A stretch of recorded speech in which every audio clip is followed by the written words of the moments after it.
മുനമ്പം വാർത്തകളിലേക്ക് കൂടി എത്തുമ്പോൾ മുനമ്പത്തെ ഭൂമി വിൽപ്പനയ്ക്ക് കോടതി നൽകിയ അനുമതിയുടെ രേഖകൾ മുനമ്പം സമരസമിതിക്ക് മുൻസിഫ് കോടതി ഫറൂഖ് കോളേജിന് 1989 അനുമതി നൽകിയതെന്നും സമരസമിതിയുടെ അവകാശവാദം. അതിനിടെ മുനമ്പത്ത് ജനകീയ സമരം 110 ദിനങ്ങൾ പിന്നിട്ടു.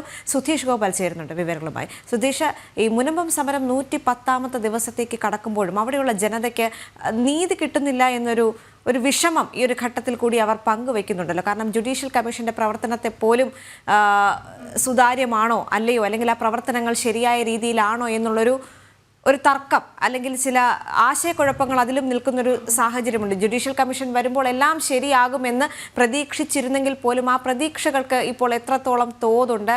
സമരസമിതി ഇപ്പോൾ എന്താണ് പറയുന്നത്? ദേവിക, ഇതിൽ ഏറ്റവും പ്രധാനമായി പറയാവുന്നത് ഇത് വഖഫ് അവകാശവാദം ഉന്നയിക്കുന്ന ഈ ഭൂമി അത് വിൽപ്പനയ്ക്ക് അധികാരമുള്ളതാണെന്ന് തെളിയിക്കുന്ന ഒരു നിർണായക രേഖ തന്നെയാണ് ഈ സമരസമിതി മുന്നോട്ട് വെക്കുന്നത്. 1989 പറവൂർ മുനിസിപ്പൽ കോടതിയിൽ നിന്നും ലഭിച്ച അവകാശമാണ്. അത് ഫറൂഖ് കോളേജിന് അന്ന് കൈവശമുണ്ടായിരുന്ന ഫറൂഖ് കോളേജിന് ഇതിൽ വിൽക്കാൻ അവകാശമുണ്ട് എന്ന് പറയുന്ന ആ ഭൂമിയിൽ തന്നെയാണ് വഖഫ് ഭൂമി എന്ന അവകാശവാദവുമായി വഖഫ് ബോർഡും വഖഫ് സംരക്ഷണ സമിതിയും എല്ലാം രംഗത്തെത്തുന്നതും. അപ്പോൾ അതിൽ ഏറ്റവും പ്രധാനമായും വിൽക്കാൻ അനുമതിയുള്ള ഒരു ഭൂമി എങ്ങനെ വഖഫ് ആവും എന്ന ഒരു ചോദ്യം അവിടെ ഉയരുകയാണ്. അത് വളരെ ഇതുമായി ബന്ധപ്പെട്ട് ഈ തർക്കത്തിൽ ഏറ്റവും പ്രധാനമായും ഏറ്റവും നിർണായകമായതുമായ ഒരു തെളിവായി തന്നെ ഇതിനെ നമുക്ക് വിലയിരുത്തേണ്ടി വരും. ഇതേ സാഹചര്യത്തിൽ തന്നെയാണ് സർക്കാർ നിയോഗിച്ച ജുഡീഷ്യൽ കമ്മീഷൻ അതിൻ്റെ പ്രവർത്തനം. ആ ജുഡീഷ്യൽ കമ്മീഷൻ ഇതിൽ എന്തെങ്കിലും ചെയ്യാൻ കഴിയുമോ എന്നത് അടക്കമുള്ള കാര്യങ്ങളിൽ ഹൈക്കോടതിയുടെ ഒരു പരാമർശമുണ്ടായി. ഇത് സംബന്ധിച്ച് ഇപ്പോൾ ഹൈക്കോടതിയിൽ ഒരു ഹർജിയും നിലനിൽക്കുന്നു. ഈ ഹർജിയിൽ തീർപ്പാവുന്നത് വരെയും ജുഡീഷ്യൽ കമ്മീഷന്റെ പ്രവർത്തനം നിർത്തിവെക്കാനാണ് കമ്മീഷൻ ചെയർമാനായിട്ടുള്ള ജസ്റ്റിസ് രാമേന്ദ്രൻ നായരുടെ തീരുമാനം. അദ്ദേഹം പറഞ്ഞത് അതിൽ ഒരു തീരുമാനം ഹൈക്കോടതിയുടെ ഭാഗത്തു നിന്നുണ്ടാവട്ടെ, അതിനുശേഷം ജുഡീഷ്യൽ കമ്മീഷന്റെ പ്രവർത്തനം തുടരണമെങ്കിൽ തുടരാം. ബാക്കി കാര്യങ്ങളെല്ലാം തെളിവുകളും മറ്റും ശേഖരിച്ചു, നിരവധി സിറ്റിങ്ങുകൾ നടത്തി. അത്തരത്തിലുള്ള ഇതിൽ എന്താണ് ഒരു നിലപാടെന്നതിൽ ജുഡീഷ്യൽ കമ്മീഷൻ എത്തി നിൽക്കുമ്പോഴാണ് ഇത്തരം ഒരു ഹൈക്കോടതിയിൽ ഒരു ഹർജി വരുന്നതും മറ്റും. അപ്പോൾ അതിലൊരു തീർപ്പുണ്ടാവുന്നത് വരെയും പ്രവർത്തനം നിർത്തിവെക്കുന്ന ഒരു സാഹചര്യമാണ്. ഇതേ സാഹചര്യത്തിൽ തന്നെ 110 ദിവസം പിന്നിട്ട് മുനമ്പം സമരം.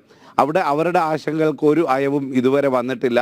അവരും ഇന്ന് ഏറ്റവും പ്രധാനമായും വിശ്വസിക്കുന്നത് വഖഫ് നിയമ ഭേദഗതിയിലൂടെ മാത്രമേ അവർക്ക് നീതി ലഭിക്കൂ എന്ന ഒരു അവസ്ഥയിലേക്ക് അവരും എത്തി നിൽക്കുന്നു. എന്നാൽ ആ സാഹചര്യത്തിൽ തന്നെയാണ് ഇപ്പോൾ 1989 കോടതി ഒരു വിധിയുടെ ഒരു നിർണായക തെളിവായി അവർ മുന്നോട്ട് വെക്കുന്നത്.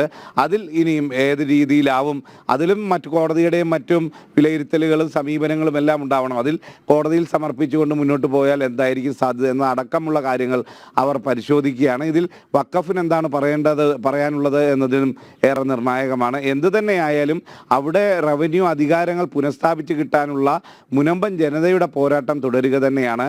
അതിന് ഏത് രീതിയിലാവും ഒരു പരിസമാപ്തി എന്നത് സംബന്ധിച്ച് ഇപ്പോഴും ആശയക്കുഴപ്പങ്ങൾ നിലനിൽക്കുകയുമാണ് ദേവിക.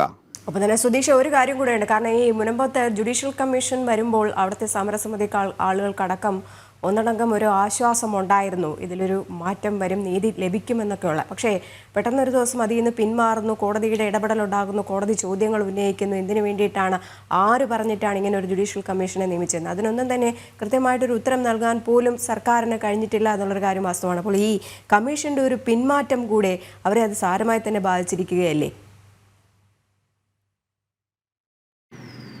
രജനി, ഇതിൽ രണ്ട് കാര്യമാണ്. പ്രതിപക്ഷം പ്രതിപക്ഷ നേതാവ് വി ഡി സതീശനടക്കം പറയുന്നു 10 മിനിറ്റ് കൊണ്ട് പരിഹരിക്കാവുന്ന ഒരു വിഷയം മാത്രമാണ് മുനമ്പം വിഷയം.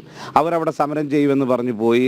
അതല്ലാതെ പിന്നീട് അങ്ങോട്ട് നോക്കുകയോ ഈ വിഷയങ്ങളിൽ ഇടപെടുകയോ ഒരു നിലപാട് അറിയിക്കുകയോ ഒന്നും ചെയ്തിട്ടില്ല. ഇതേ സാഹചര്യത്തിൽ തന്നെയാണ് സർക്കാർ ഇതിനുള്ള ഒരു ശാശ്വത പരിഹാരം എന്ന നിലയ്ക്ക് ജുഡീഷ്യൽ കമ്മീഷനെ അവതരിപ്പിക്കുന്നത്. എന്നാൽ ജുഡീഷ്യൽ കമ്മീഷന് തന്നെ ബോധ്യമുണ്ട്, കമ്മീഷൻ വെക്കുന്ന ഈ റിപ്പോർട്ടിൽ അതിൽ വഖഫ് ട്രിബ്യൂണൽ ആയാലും കോടതി ആയാലും സ്വീകരിക്കുന്ന നിലപാടുകൾ അതിന് എത്രത്തോളം പരിഗണന നൽകുന്നു, അതിനെ അടിസ്ഥാനമാക്കി മാത്രമേ ഈ ജുഡീഷ്യൽ കമ്മീഷൻ്റെ റിപ്പോർട്ടിലും എന്തെങ്കിലും വിലയുള്ളൂ. അല്ലാതെ ഈ പ്രശ്നം നേരിട്ട് ജുഡീഷ്യൽ കമ്മീഷന് പരിഹരിക്കാവുന്ന ഒരു വിഷയമല്ല മുനമ്പം വിഷയം.